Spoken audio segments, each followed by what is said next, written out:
Welcome to the Enneagram 2.0 podcast. I'm Beatrice Chestnut. And I'm Uranio Paes. And today we're talking about communication and dialogue in close relationships and how each type creates problems. Yeah.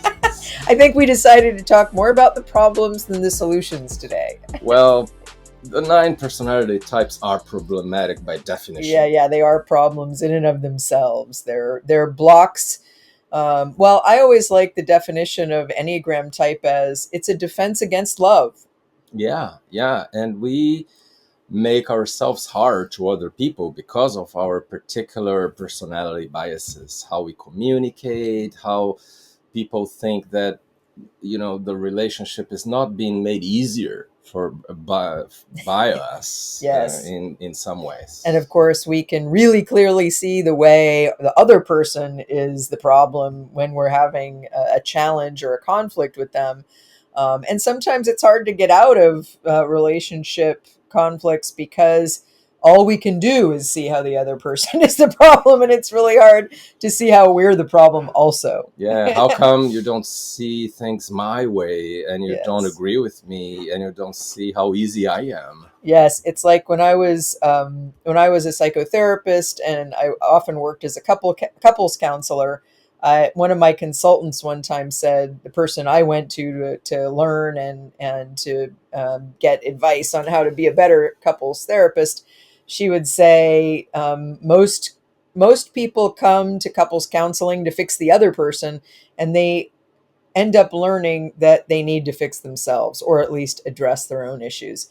But we are, and it's funny because, so we have a course coming up that starts in January called The Art of Conscious Communication. And it's about navigating dialogue in close relationships with more consciousness, more awareness, and finding our ways out of conflicts or challenges that can arise naturally in close relationships that can be hard to find our way out of. And you and I, we're going to do demonstrations using volunteers. Hopefully there'll be volunteers that want to come and offer their real life conflicts and challenges so that we can help them, and through helping them, help others learn about how to relate to people of different types and how to own their own defenses. And I think what we're really talking about is how the Enneagram types are defensive structures. They arise in childhood to help us protect ourselves, but then they never stop being defenses. It's hard for us especially when we really care about someone and when we're in a difficult situation. It's hard for us to let our defenses down and sometimes to even see them in action because we feel like we're just doing what we have to do.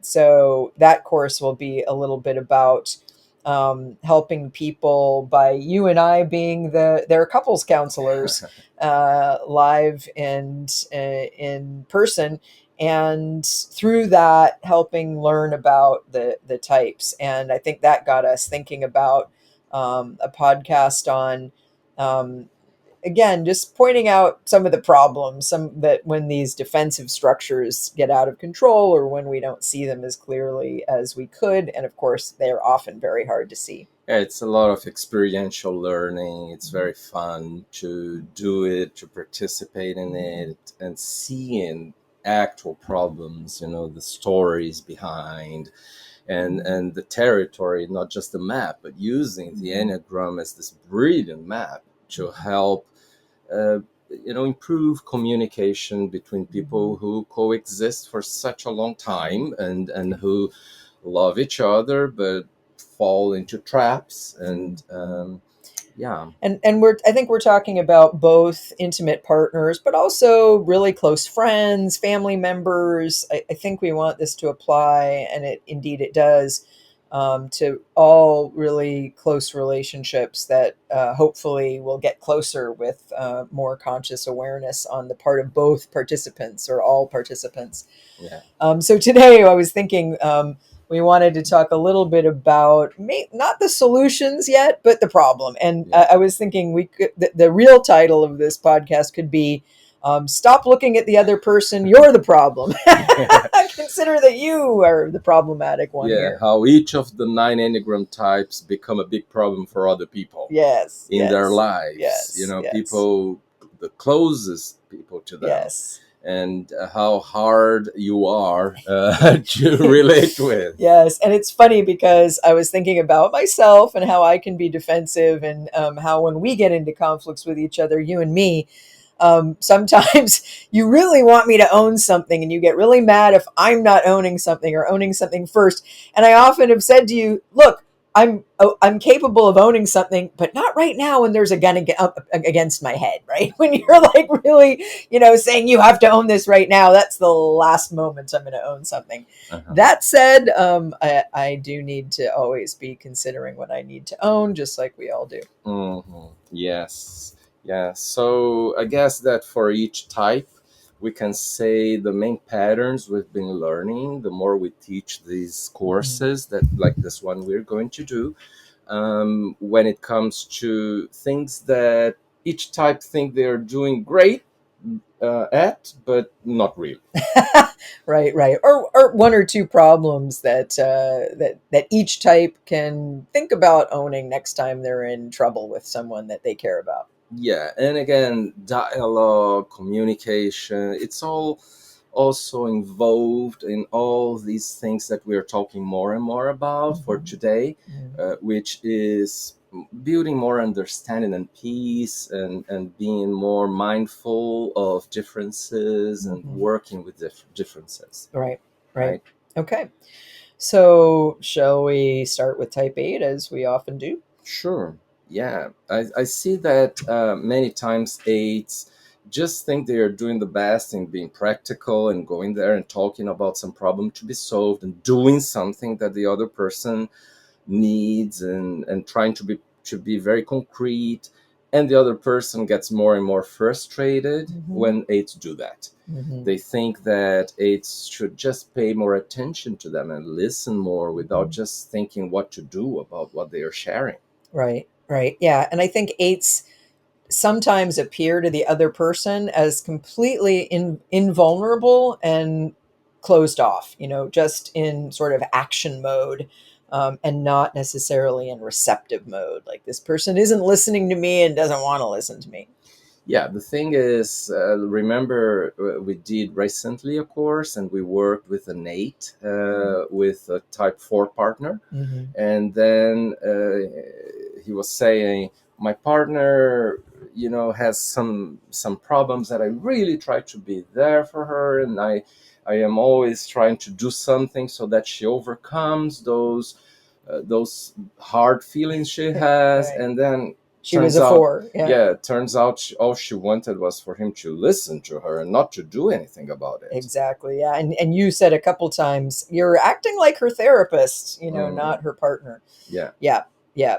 yeah. So it sounds like what eights need in close relationships is patience to listen and listen. I thought we weren't doing the solution yet. I thought we were just pointing out the problems. I don't Yeah. think we can point out the problems without trying to offer some solution. Yeah, but the problem is they can't do that, and it's Yeah. so hard for them to just listen and empathize without Yes. doing something Yeah, about that's it. the key is that eights have this automatic thing of like, well, I need to do something about it, or they look at the practical reality of what's happening instead of the emotional aspect. Right. So, and how am I a problem if I'm trying to do something for you? Yes, exactly. Right? But it's the do something It's instead because of the other person doesn't want yet you to yeah, solve the no, issue, just no. want to process the emotions and to talk about it And and to be understood and to met. be with the person in their emotion, in their emotional experience. Right. Yes. And It's sometimes eights resist that because that means feeling their own vulnerability and resonance with the other person. yeah, but that is also especially when the other person's a hard type.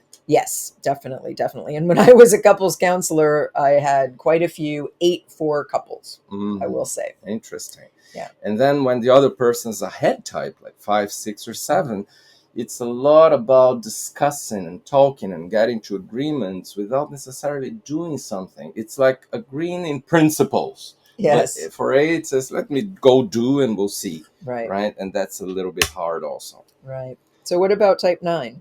Well, I think that many times what happens with nines is avoidance of conflicts in the relationship. Right. And that pisses the other person off more. It Right. creates more conflict. Right. Do you see that happening? Definitely, definitely. And a real inability or unwillingness to be open to seeing what's not working, and also a difficulty feeling, owning, and expressing their own anger. And of course, when they don't do that, they act it out passively, which leads to more conflicts also. Yeah, so there is anger energy there, but that leaks out more Leaks out. leaks out Leaks. leaks out.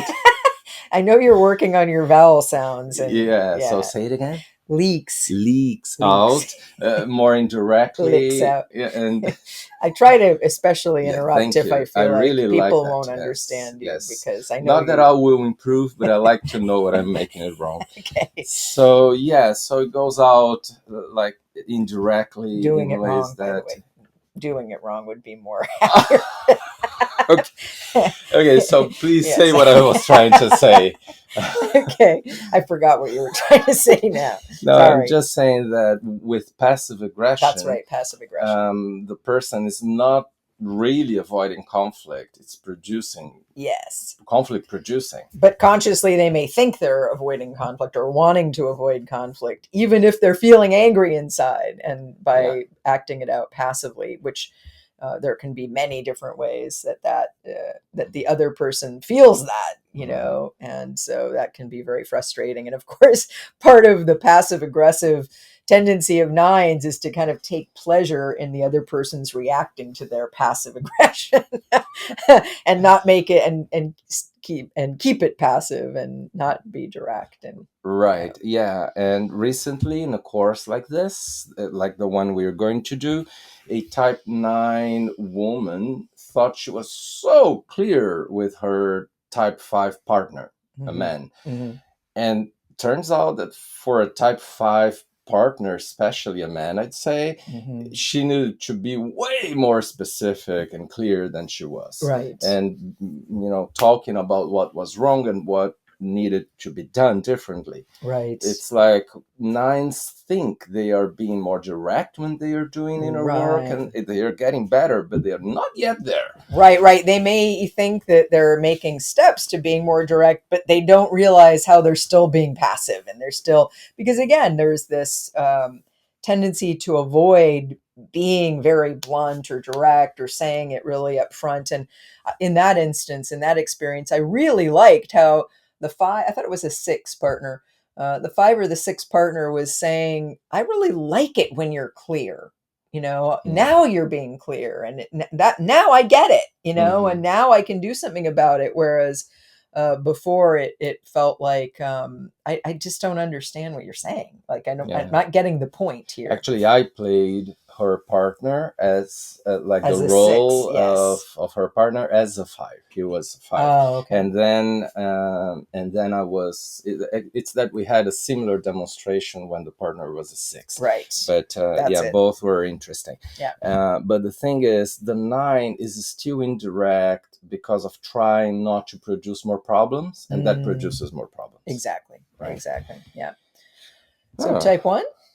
Yeah, so speaking of passive aggression. Yeah. So I believe that type 1 in relationships feels criticized with the slightest sign of something the person might not be happy with. Yes, any kind of feedback can sound like criticism. Right, and they go, extra miles in trying to change and doing things, but also justifying themselves. And that isn't understood by the other person as a good thing. Yeah, and so many of these things happen like vicious circles instead of virtuous spirals, like vicious spirals, vicious circles. And I think that when the one feels criticized, then they get more resentful and more angry. And often they don't express that very clearly. And then the person experiences them as more problematic and then may try to give them more feedback, which sounds like more criticism. And so it can be hard to surface things without sensitivity to criticism, without being able to say it in a way that the one can hear and not take as making themselves wrong or bad or Yeah. making a mistake or things like that. Yeah, I think one's keeping that tension about being made wrong or being made imperfect and being the problem there. And they're so sensitive that any conversation feels like a harsh feedback. Yeah. Right. Yeah. And of course, it can be hard for them, similar to nines, but a little bit different. It can also be hard for them to be straightforward about what they're angry or resentful about. Because for ones, they may think it's wrong to be angry, even though they tend to be more aware of their anger. They tend to hold it inside because they want to be a good person, and being a good person means not venting your anger. But I think their irritation and annoyance is often even more palpable. And so it can be hard to surface the conflict in a way where the one doesn't feel criticized and feels freer to express what also is making them upset or angry. Right. What about choose? Twos. You start. Yeah.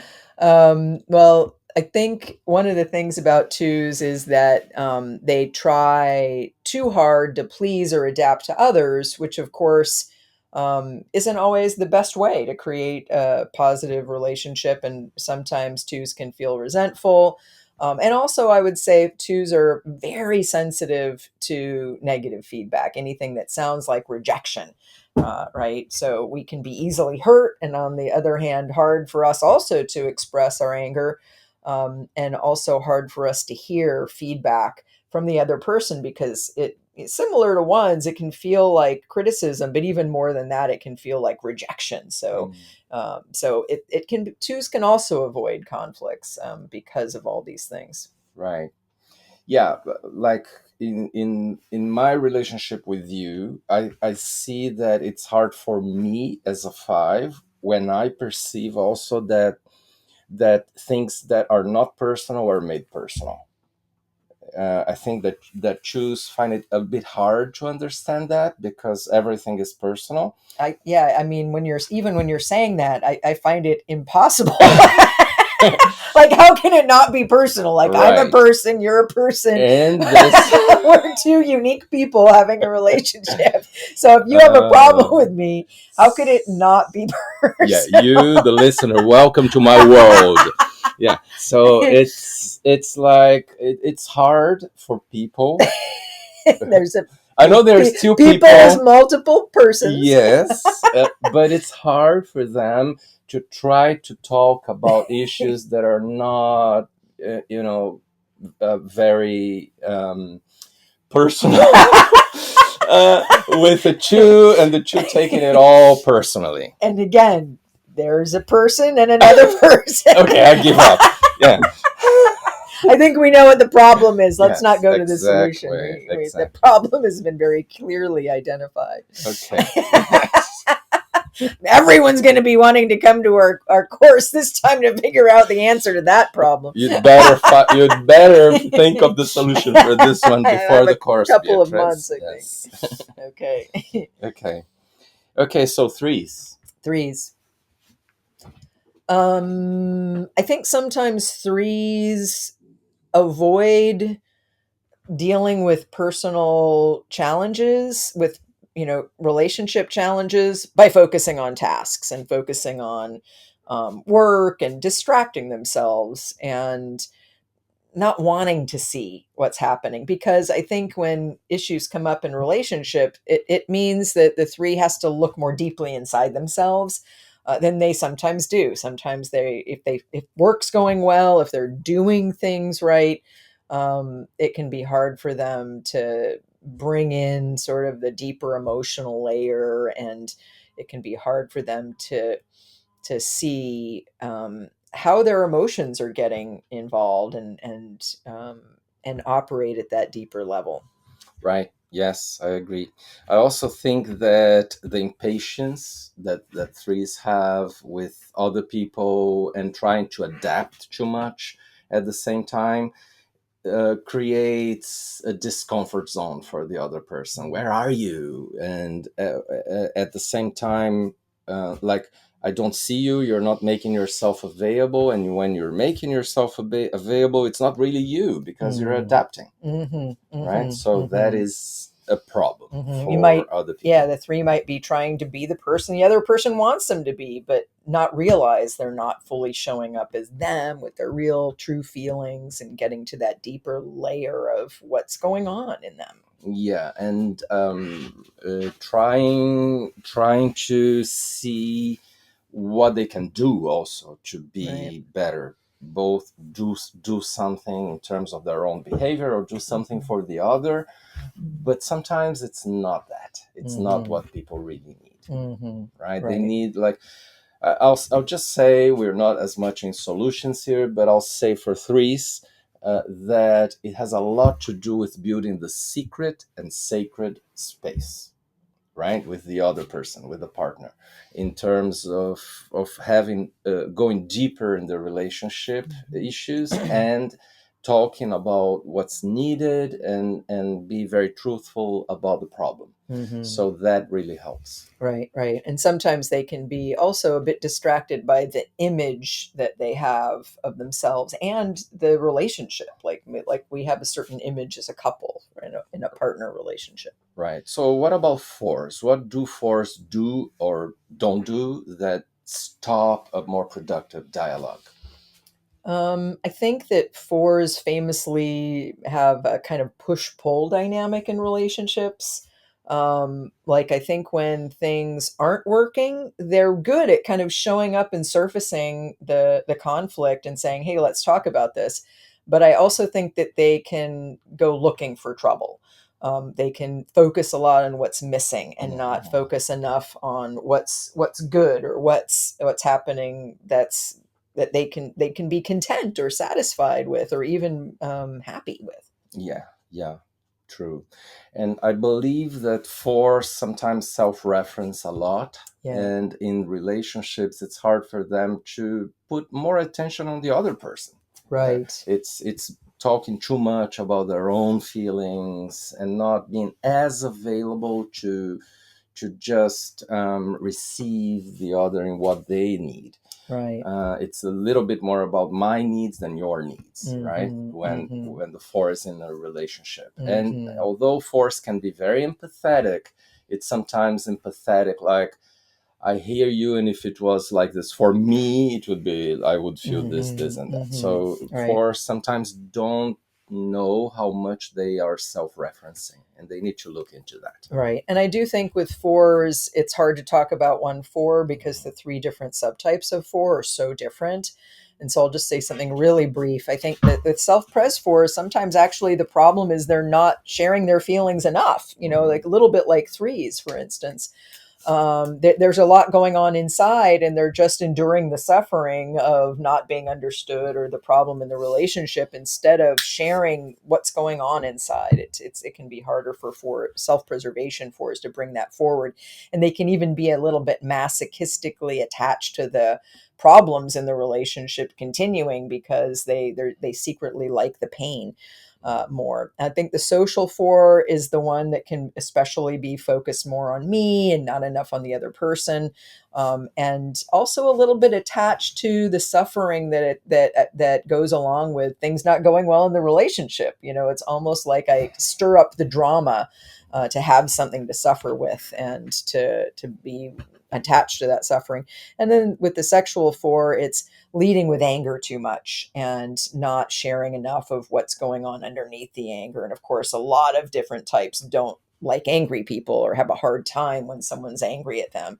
And so there can be a vicious circle of feeling rejected or misunderstood and then being angry. And then the person doesn't react well to the angry expression. And then the sexual four feels even more angry and misunderstood. Right, right. Yeah. Let's go to 6, as 5s don't have trouble in relationship. Oh, very funny. Okay, so So what? so hopefully we can make this a short podcast because we'll have a lot to say about fives as problems in relationships. So go ahead, tell me what is the problem I have in the well, relationship, using the well, podcast as a way to convey yeah, your message. yes. So, well, I do remember the other day we did a conflict and intimacy course, love languages course recently. And it was funny because while we were talking in the very beginning of the course, we ended up talking a lot about fives. And I texted you, I said, funny how every relationship course we ever teach ends up you talking a lot about the lessons that people need to learn about fives because they're so mysterious and they don't Sounds tell us what their problem is, which is what the problem is. 5s think they are so uncomplicated, and people still think they are complicated, and it's a mystery for 5s. Well, here's the thing I'll say Mm-hmm. about fives, but maybe also about you, is Uh-huh. that when you don't share anything, when there's a void, when there's an empty space, people will project into the empty space, right? And Right. then Yeah. fives can get mad because you assumed something about me that I didn't say.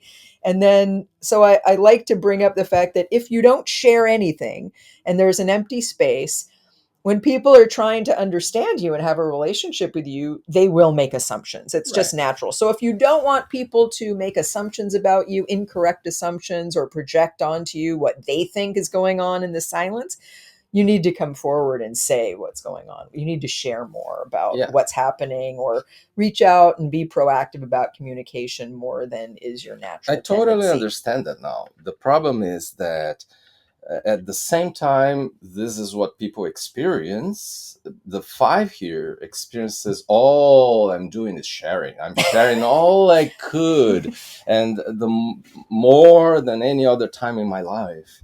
So it's there is a dissonance in the outer perception and the inner perception of that. Yeah, but like the other day, there was sort of radio silence from you for a period of time. And then you came in and said, Hey, where are you? And I said, Well, I hadn't heard from you and I didn't want to impose. So I didn't know what was going on. And then the next day, you said you were feeling a little weird, right? That day, or you were feeling something. And again, I said, Well, you could have told me earlier on in the If I day. knew, if I I guess that's the issue, is that it takes you a while to sort it out. Yeah, the thing is, 5s are slower in noticing things and getting to some conclusions, not about things, but Mhm. about relationships or self or emotions. They may be a bit slower, Okay. and people don't understand that, Mhm. especially people who focus on relationships.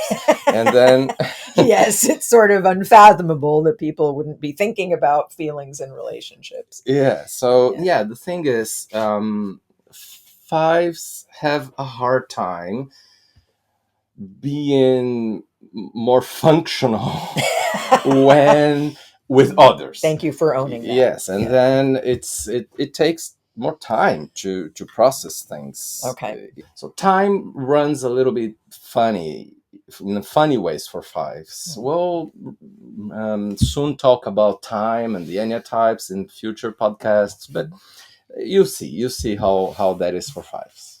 Okay. Yeah. So it's a issue with perception of time. That's your Yeah, issue. it Okay. time doesn't run this in the same pace when we are with people, and when we are Ah, you when are with you're by by yourself. I myself. see. Yes, and Okay. it's not as easy to Okay. observe things. Okay. There are a few more barriers, Yeah. although actually we learn way more in relationship, Yeah. but it's hard. Well, I also think that one of the reasons why people value you as an Enneagram teacher is because you unveil a lot of the mysteries behind what's going on in fives, whereas a lot of fives, it's like they don't, I guess, don't think to articulate what's happening inside, and so again, it can be hard. Fives can seem mysterious to people, and Mhm. when we want to get along with fives, it can be hard to know how to create a richer dialogue with more information. But I hear Mm. that you're saying that it's not easy, which we also need to empathize with and be patient with. Yeah, now I need to think about it. I'll stop sharing. Yeah. Okay, you can think about it now. We'll go to 6.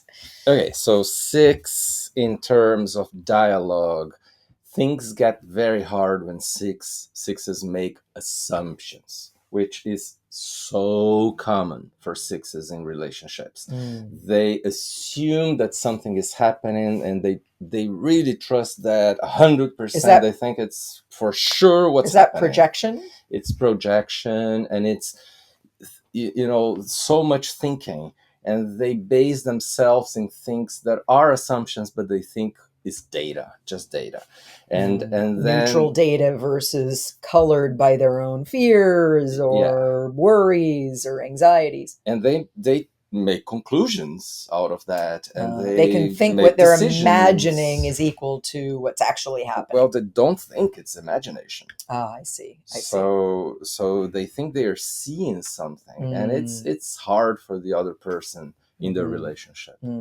because it feels at times like the judgment has already been made, and I've already been made a problem, so that happens quite a bit with already sixes. Prosecuted. Yes. But another thing is convicted. Yeah, and another thing is all the consequences of how hard it is to trust the other person, and testing and suspicion and more. Yeah. And if the 6 isn't aware and owning their mistrust, it can really seem like that person is not trustworthy. But it's really a big bias that 6s have of assuming people aren't trustworthy. Right. And then 7s have this tendency, of course, of not seeing all the problems that exist in there, and not be willing to talk about them. And not wanting to see the problem. Not wanting to see, yes. The problem is not wanting to see any problem. Right. And then it's a little bit hard to carry on when there is an important problem. And 7s also try to be very positive when talking about things, but then sometimes they just go, or they just blow out because of blow up. Sorry. Yeah, they are avoidant of conflicts mostly, but then all of a sudden, after some time, because of the frustration they had been holding inside, things get bad really all of a sudden. So I see that pattern in relationships. So having somewhat constant talks and assessing what's not okay, and having some talk, and then seeing how the things can be better right after some talks, and breaking away from this fear that if we talk about difficult things, all will be worse. Right? It's sometimes the opposite. Right. Yeah, exactly. I think 7s perpetuating problems and pain and challenges by not wanting to look at any problems or pain or challenges, and reframing everything as something good, when sometimes we need to deal with what's not so good. Yeah. Head on.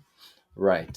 And the other person might experience the 7 as being a little bit childish, naive, or right, just always wanting to look at the bright side in a way that isn't very mature. Right. Yes. Okay, I think we've covered it. How basically, if you're listening to this, you're the problem. You are the problem. Yes. That's the message. But the good news same way is, I am the problem. He is the problem. I'm the problem. Yeah. We need to look into that. But the good news is if you're the problem, you're also the solution. Yes. And we'll be hopefully looking at problems and solutions, challenges, and ways of navigating them to get to something better at our course, which is on a related topic, directly on this topic. Looking forward to doing this course. It's fun. You coach someone, I coach the other person. It's one of my favorite things to do. Yeah. Great for couples or for close friends and close family relationships. Sometimes we've done a parent and a child, or and that's in doing that we we kind of bring a new perspective to sometimes intransigent conflicts or situations. So Yeah. I'm looking forward to doing that. I think it's really fun to coach people live and elucidate how we can actually get through these problems by each person sort of seeing at a deeper level what they're bringing to the table. Mm-hmm. Okay, look forward to that. Me And too. we hope you'll join us there. And we thank you for listening or watching to the Enneagram 2.0 podcast. We hope you'll join us again next time where we talk about all things Enneagram.